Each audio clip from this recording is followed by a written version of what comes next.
Summer is the perfect time for great books. The sound of waves lapping against the shore, open windows with the breeze coming through, the taste of Aperol spritz, the smell of sun lotion, the sound of the ice cream van coming around the corner. But mostly, it's about books. Welcome to Paperback Journeys, where today I'm going to give you your summer reading list. I've tried to cover a range of different genres. We've got some sci-fi, some horror, some coming-of-age stories. We've got a couple of classics as well. But every book on this list has one thing in common. They all feel like summer. Okay, so let's get started with number 10, and I think you'll get the idea of what I'm going for.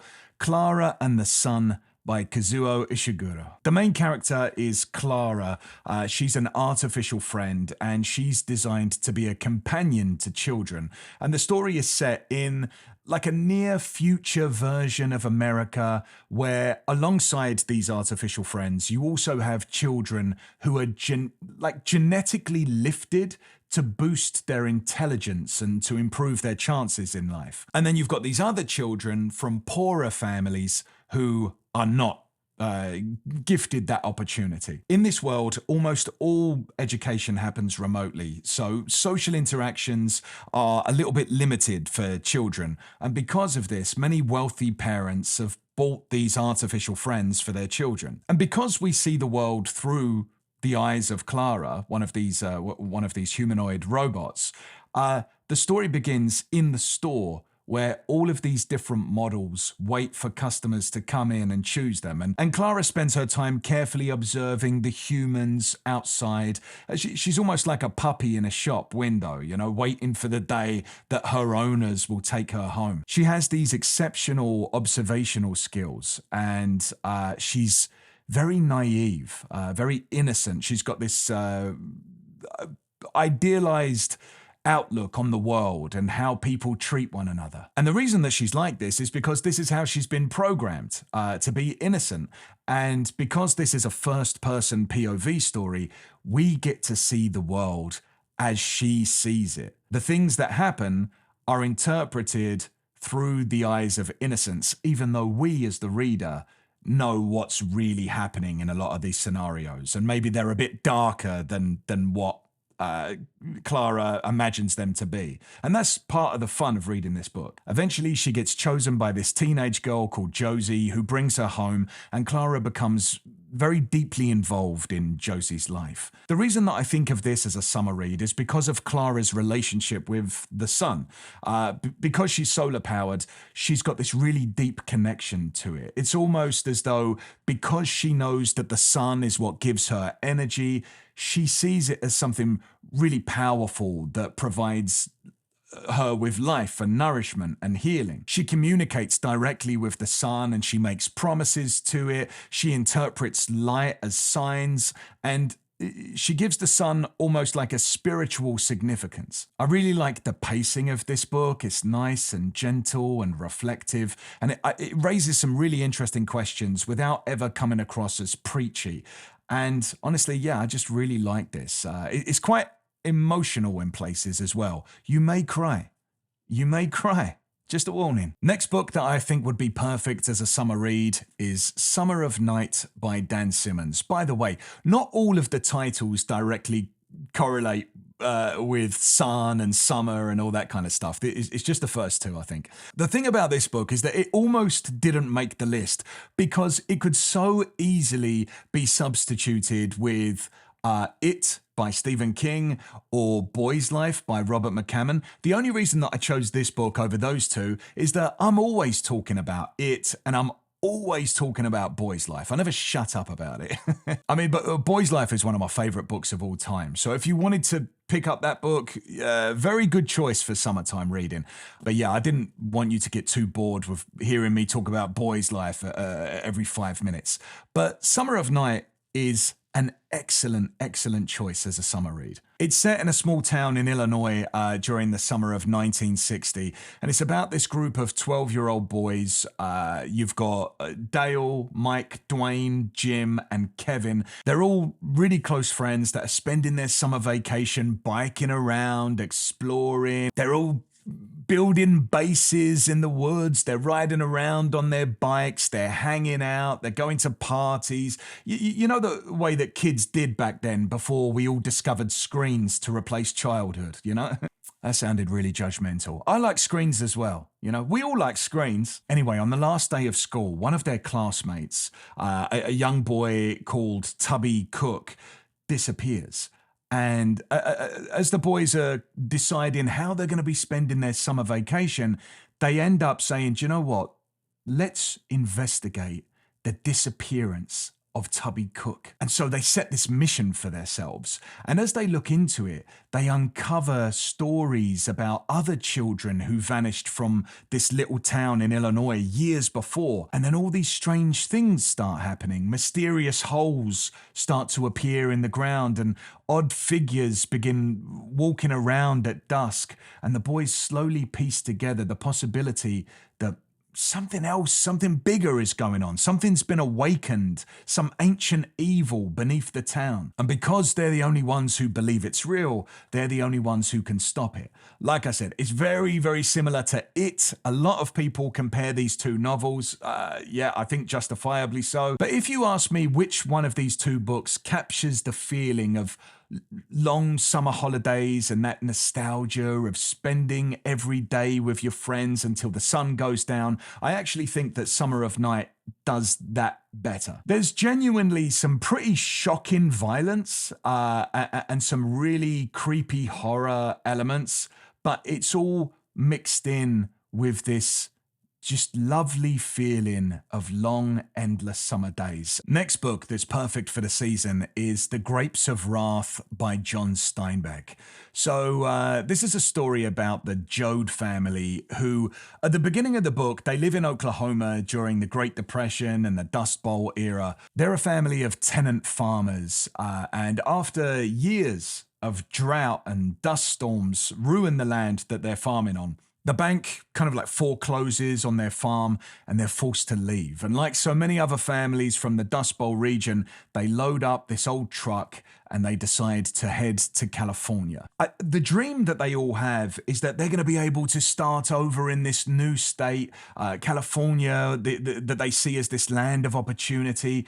And they hope to find work picking fruit, earn an honest living and build a fresh start. They don't have like these big dreams of becoming millionaires or anything like that. All they want to do is have a nice little house with a nice fence, maybe go to the movies every now and then. One of them would love to become a car mechanic. That's his big dream. So, you know, it's pretty reasonable expectations of life that the Joad family have. I absolutely love this book. I think it's probably going to end up being the best thing that I've read so far this year.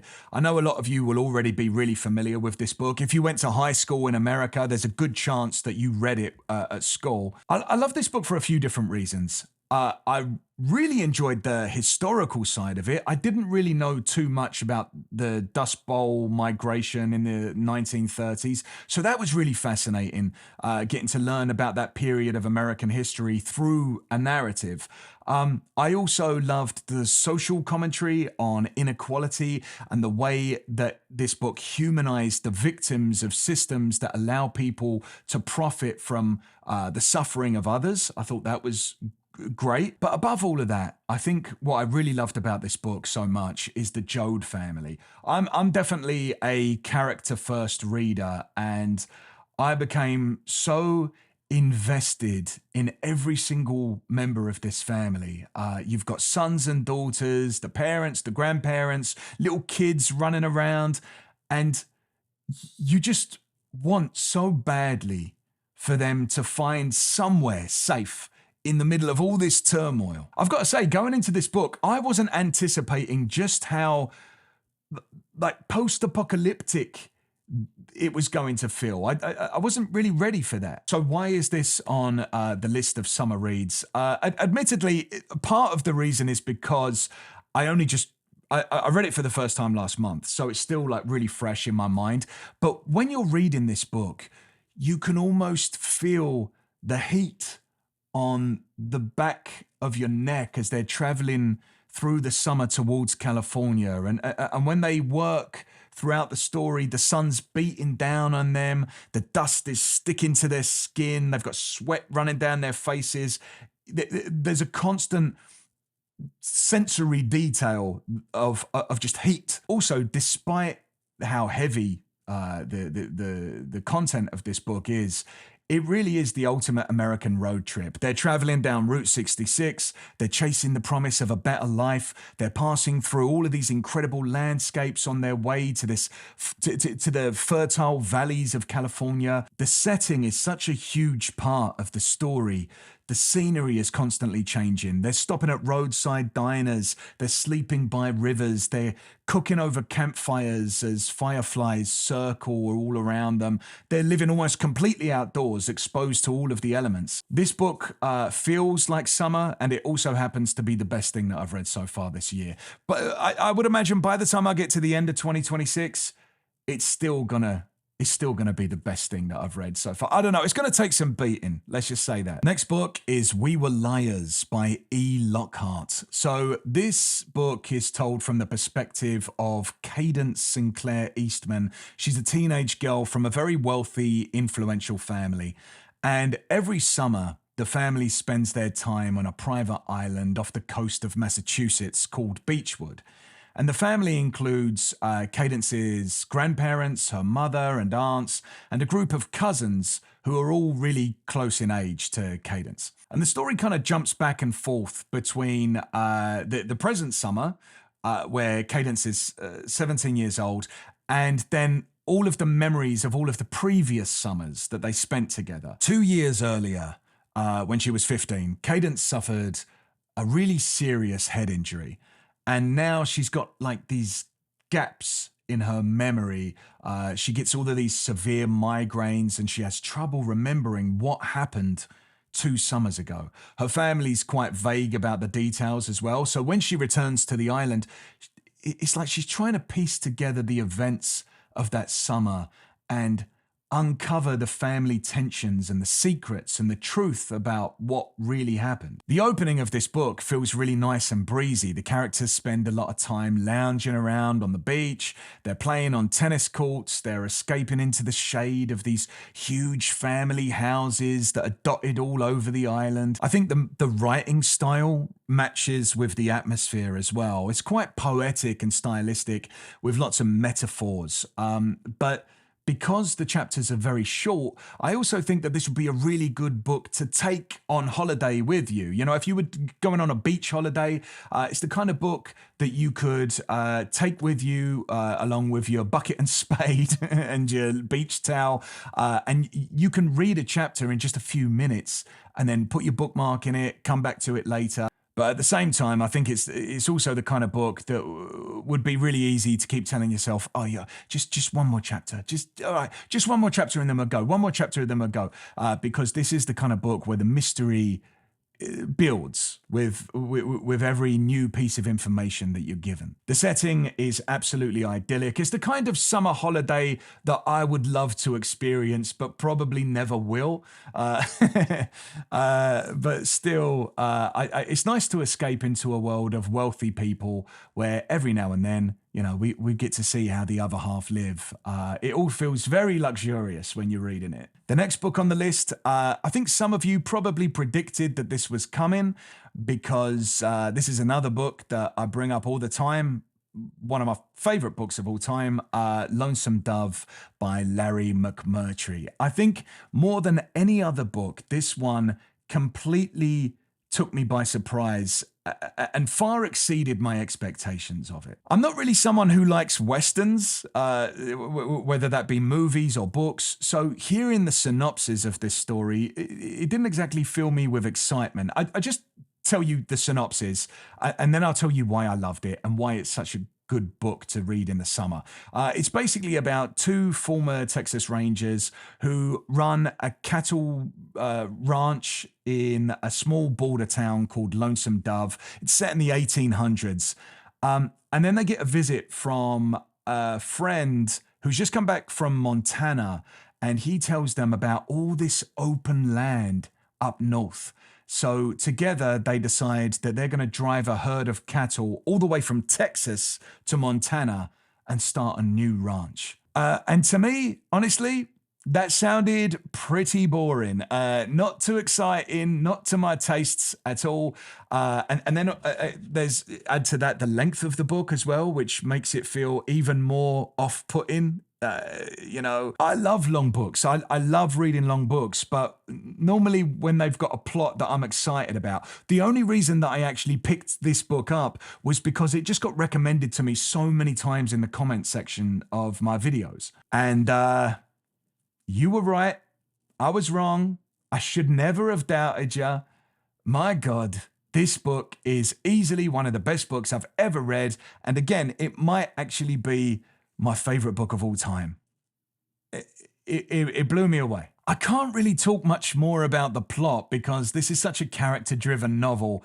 And so almost anything that I tell you would probably be a spoiler. All I can say really is the thing I loved most about this book was the two main characters, Augustus McCrae and Woodrow Call. They've both known each other for decades, and the way that they communicate with one another is just brilliant. The dialogue is some of the best that I've ever read. It just feels so natural and so much fun to listen to the two of them bicker. Gus is very talkative. He's quite philosophical as well. Captain Woodrow Call is quiet and he's duty-driven. He's ambitious as well. And like I said, they're just constantly bickering like an old married couple. And because of the history that they share, their friendship feels completely authentic. As the journey from Texas to Montana unfolds, you really do get to know all of the characters in depth, to the point where it feels as though you just become another traveler on the cattle drive along with them. And every morning, I was reading this in the mornings for a couple of hours before I did anything else. And every morning I was really excited to pick up the book again because it felt like I was waking up with the rest of the camp and rejoining the journey and catching up with old friends. McMurtry has a way of describing the towns and the rivers and the plains and the camps, even the food that they eat, in a way that's so vivid that you just feel completely immersed in this world. You're right there with them. You're battling against the elements that they cross, and this dry, hazardous landscape. Like I said, it is a long book, 800 pages long. You might think, 800 pages, does it overstay its welcome a little bit? No, absolutely not. By the time you reach the end of it, you feel as though you've spent an entire season with these characters. And the only thing that you wish is that you could just stay with them a little bit longer. A beautiful book, a lovely book. I can't recommend it highly enough, and I'll always be grateful to my comment section, to you guys, for convincing me to read it. Thank you so much. Thank you. The next book is a little bit different in tone. It is The Reformatory by Tananarive Due. So this is one of the books that this channel's book club chose for us all to read together last year. And I think it was one of, maybe it was the best book that we read together all year. It's a little bit heavier in terms of its themes than a lot of the other books that are on this list, but I just wanted to include a good mixture of genres and moods, you know? This book is a horror in a couple of different senses of the word. It's a ghost story. It's set in Gracetown, Florida in June 1950. And the main character, well, there's a couple of main characters, but I would say that one of the main characters is a 12-year-old boy called Robbie Stevens Jr. He's a black kid who gets sentenced to 6 months at the Gracetown School for Boys after getting into a scuffle with the son of this powerful landowner. He's got a very influential figure in the town. And the Reformatory is this segregated institution for boys operating under the Jim Crow system. The interesting thing about Robbie is that he has the ability to see ghosts, which in this book are referred to as Haints. He started experiencing these visions after his mother died, and at the Reformatory, his ability lets him see the spirits of the boys who have suffered there over the decades. This story's all about Robbie trying to navigate the daily brutal life of the Reformatory, the forced labor, the violence, the constant fear. I mean, he's a vulnerable little boy at the hands of these, honestly, disgusting blokes. If you read this, let me just give you a little warning. If you read this, get ready to get angry. Every time I met up with the book club after we read the chapters that we designated for that week, every Friday that we met up, it was like it was like a hate ritual. You know, everyone was like, "All right, who wants to go first?" So yeah, you've got that going on in the Reformatory. And then meanwhile, the other main character, his sister, who serves as a, I would say, secondary POV character, is just desperately trying to find a way to get Robbie out before he suffers the same fate as the spirits that are haunting the Reformatory. I like this book for a couple of different reasons. I think it combines real history. You know, you've got the Jim Crow South and the abusive reform schools that existed at this time. And then also you've got this supernatural horror as well. I'll say this, it is a horror book, but if you're looking for something which is really scary, I didn't find this book to be particularly scary. The ghosts and the apparitions are more eerie than frightening, and honestly, I found them more interesting than anything else. There's a couple of scary bits, but it's not that scary. I think what the book does incredibly well is atmosphere. It fills you with this constant sense of dread that just steadily builds through Robbie's time at the school. Like I mentioned, there's some detestable characters in this book. When you read this, you're just going to be clenching your fist as you turn the pages. But that's exactly what keeps you invested in the story, keeps you flipping through the pages because you're like, I think they gotta get him. They gotta get him. I think that the summer is the perfect time to pick up a book like this. It begins in June in 1950, and it follows Robbie through the months that follow. The book is filled with all of these details about the hot, sticky Florida weather, the relentless humidity, the boys are working outside in the heat, the nights that never really are able to cool them down. The landscape surrounding the Reformatory almost becomes like a character in its own right. The environment always feels present and oppressive and heavy. I think it's strange to say that I enjoyed a book like this, given the subject matter, but I did think it was excellent. And if I remember rightly, I think almost everyone in the book club kind of liked it as well. Next book I'd recommend as a summer read is The Talented Mr. Ripley by Patricia Highsmith. So a lot of you probably are familiar with this book from the movie. I've actually never seen the film, but I read this book just last week. The Talented Mr. Ripley by Patricia Highsmith is about a young man called Tom Ripley. He's living in New York City in the 1950s, and he's making his living by pulling off these small-time scams. And then one day he's approached by this wealthy businessman called Mr. Greenleaf, and he wants Tom to travel to Italy to convince his son, Dickie Greenleaf, to come back to the United States. The thing is, Mr. Greenleaf is under the impression that Tom and Dickie are really close friends, when in reality, they're kind of more like loose acquaintances. But Tom sees this as an opportunity. The thing about Tom is that he is opportunistic, and so he thinks to himself, all right, maybe I can make some money and also get to travel outside of the United States. So he accepts the offer and he heads over to Europe. Once he's there, though, he gets a taste for Dickie's lifestyle in this beautiful coastal town in Italy. He loves the way that people treat Dickie. He loves the clothes that Dickie wears and the food that he eats and the company that he keeps. He's just completely enamored with this level of privilege. Dickie is so carefree and he's just got such a nice lifestyle. And once he's had a taste of it, he doesn't want to let it go. And so he starts taking more and more drastic steps in order to maintain his closeness with Dickie and this life that he's just sort of stumbled into the middle of. I really like this story. I think Tom Ripley is such an interesting character because he's definitely not a traditional hero. He's deeply amoral. He's self-interested. And because the story is told from his perspective, you get to see exactly how his mind works. And that was probably my favorite part about the whole book. This is a psychological thriller where the suspense builds slowly at first before really like picking up kind of towards the end. The reason that this book's on the list, though, is purely because of the atmosphere. The book spends so much time in these gorgeous Italian coastal towns.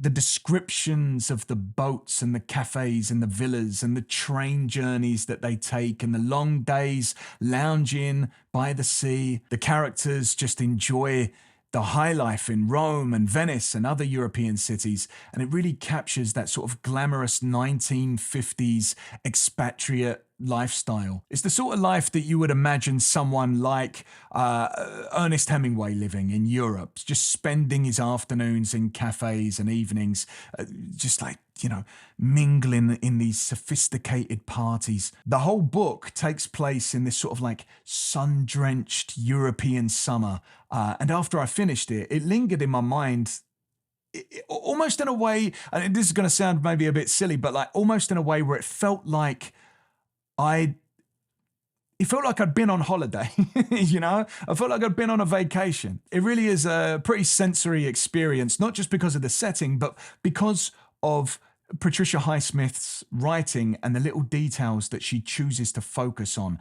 It felt like me and a group of my friends had been hanging out in a villa that none of us could ever afford. But look, enough of all that sipping rosé on the Italian Riviera. Let's switch things up a little bit and talk about summer camp, body horror, and parasitic worms. Yeah? The Troop by Nick Cutter. Like I said, I wanted to make sure that I've got all different kinds of genres, so hopefully everyone's going to find something that they're interested in. This one is pretty dark, it's very graphic, it's very gross. The Troop is set on a remote island off the coast of Prince Edward Island in Canada, and it's about this group of 5 14-year-old boys and their scoutmaster Tim, and they all go out on their annual weekend camping trip. And unbeknownst to them, they aren't the only ones that are on the island this summer. They've got another visitor who arrives carrying...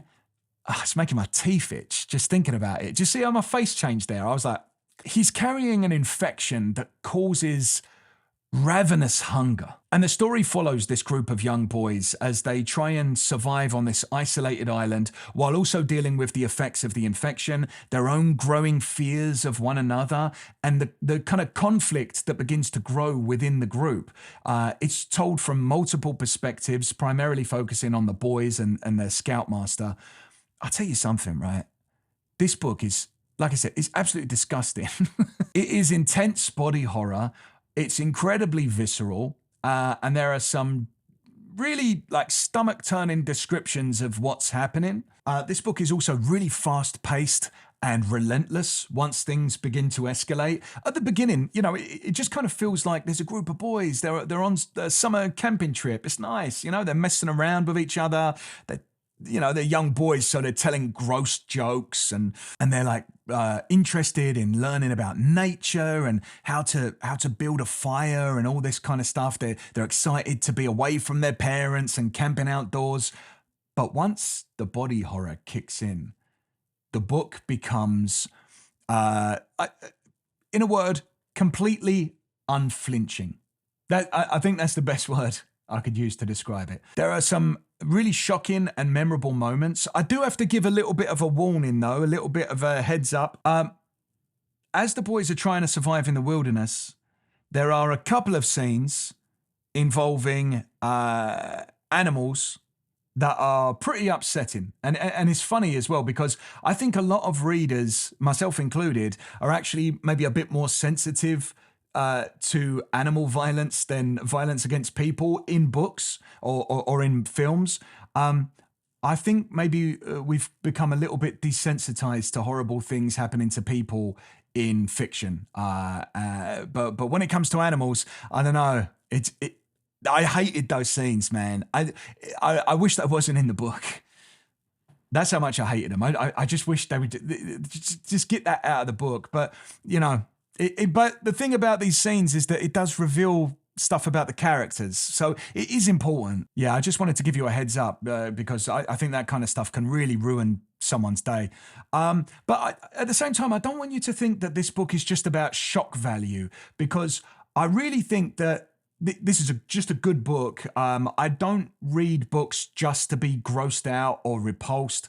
One thing that I respect about the troupe is the way that it taps into fears that I think are quite specific to young boys. Being worried about, not being masculine enough, making sure that they're going to be brave when their moment comes, worrying about what their dad would think if he could see them now, if, they can't show weakness. They don't want to look weak in front of their friends, so they take unnecessary risks in order to kind of prove themselves as being macho, There's a lot of that's in the book that I think, a lot of blokes will be able to relate to those sort of anxieties of being a young boy and that sort of pressure that young boys put on themselves. It captures quite a lot of those like pretty complicated feelings, and so in that way, it is a pretty good coming of age story as well, just like a dark coming of age story. I really think that once again, this book belongs on a list of summer reads because it's set outdoors. The boys are swimming in the lake. They're sitting around campfires, toasting marshmallows. They're telling scary ghost stories and enjoying that sense of freedom that comes from being away from your parents. It's got all of those summer camp memories wrapped up in some of the grossest body horror that you've ever likely read. It's basically a twisted version of a perfect summer camp story. The next book, I don't have a physical copy of. I just read it as an ebook. It's Call Me By Your Name by Andre Aciman. It's funny because I feel like this list keeps alternating between luxurious, evocative locations that are all about like soaking up the atmosphere, and then just straight up horror. And this book is definitely one of the former. When I think about books that perfectly capture what summer actually feels like, I think Call Me By Your Name is probably the number one. I think it's above all of the others. It's a book from the first-person perspective of Elio Perlman. He's a 17-year-old boy spending the summer in the 1980s at his family's villa in a small town on the Italian Riviera. Yep, we're back in Italy again. Something about Italy that just feels like summer, I guess. Elio comes from a very bookish family. His parents are, intellectuals. His father is a professor. He regularly hosts graduate students to come for 6 weeks each summer and, stay with the family. And this year, the guest is Oliver. He's this American PhD student in his early 20s who's working on his dissertation. At first, Elio is quite wary of Oliver, but over the course of the summer, he becomes increasingly intrigued by him and sort of drawn to him, and their relationship gradually develops from one built on conversation and mutual respect into something much more romantic and physical. Again, because this is set during the summer in northern Italy, the setting is absolutely gorgeous. The characters, they're surrounded by these vineyards and these little villages and endless sunshine. Everything feels vibrant and alive. I also think that the fact that Elio is in his late teens, it adds something to the story because he's right on the edge of adulthood, and it almost feels like he's at the beginning of the summer of his life. This is his first experience of that kind of love and that kind of longing and all those emotions that kind of come with it. This is another book that they made into a film. It was actually the first thing that I ever saw Timothée Chalamet in. The film is Timothée Chalamet and Armie Hammer. Both of them are excellent in it. And honestly, I think the film is just as good as the book. The prose is absolutely beautiful. It's got this nostalgic, dreamy atmosphere. And the fact that it's set in the 1980s, it just adds to that charm. Maybe it's just me, but whenever a book is set in the 80s, it automatically becomes more fun. The music, the clothes, the more carefree attitudes towards life. It just adds to that atmosphere, I think. I think this book belongs in the same category as We Were Liars and The Talented Mr. Ripley, in that it kind of recreates the feeling of a summer vacation in book form. I also really enjoyed the dialogue. I think the characters have these really lovely conversations about books and music and art and life. And yeah, just kind of, it's a nice book to sink into. It's a really relaxed, meditative read. I've said that right. I was thinking in my head, am I going to pronounce this correctly? I think I got it. Meditative. Yeah. It's got some really likable characters in it as well. Yeah, it's a nice book. Just before I give you the next book, I want to take a moment to thank all of the Patreon members for supporting this channel. So thank you so much to the cult members. I want to say a big thank you to the named men, and an extra special thank you to the quartet. Thanks to each and every one of you for supporting this channel. I hope that you know that I appreciate you all so much, and that's why I thank you in every video.